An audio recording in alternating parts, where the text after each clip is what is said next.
राधे राधे भक्तों। तो आज सुनिए प्रेरक कहानी। एक सत्संग ऐसा भी। एक सेठ और सेठानी रोज सत्संग में जाते थे। सेठ जी के एक घर पर एक पिंजरे में तोता पाला हुआ था।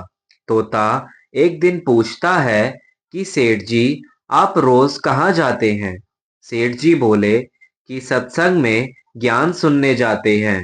तोता कहता है, सेठ जी, संत महात्मा से एक बात पूछना कि मैं आजाद कब होऊंगा?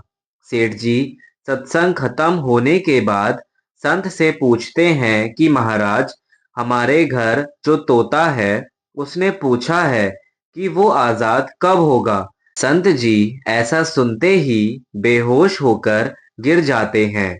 सेठ जी संत की हालत देखकर चुपचाप वहां से निकल जाते हैं। घर आते ही तोता सेठ जी से पूछता है कि सेठ जी, संत ने क्या कहा? सेठ जी कहते हैं कि तेरी किस्मत ही खराब है। जो तेरी आजादी का पूछा तो वह बेहोश हो गए। तोता कहता है, कोई बात नहीं सेठ जी, मैं सब समझ गया। दूसरे दिन सेठ जी सत्संग में जाने लगते हैं। तब तोता पिंजरे में जानबूझकर बेहोश होकर गिर जाता है। सेठ जी उसे मरा हुआ मानकर जैसे ही उसे पिंजरे से बाहर निकालते हैं तो वह उड़ जाता है। सत्संग जाते ही संत सेठ जी को पूछते हैं कि कल आप उस तोते के बारे में पूछ रहे थे, अब वो कहाँ है? सेठ जी कहते हैं, हाँ महाराज, आज सुबह सुबह वो जानबूझकर बेहोश हो गया।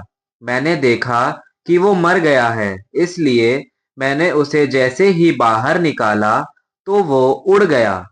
तब संत ने सेठ जी से कहा कि देखो, तुम इतने समय से सत्संग सुनकर भी आज तक सांसारिक मोह माया के पिंजरे में फंसे हुए हो, और उस तोते को देखो, बिना सत्संग में आए मेरा एक इशारा समझकर आजाद हो गया।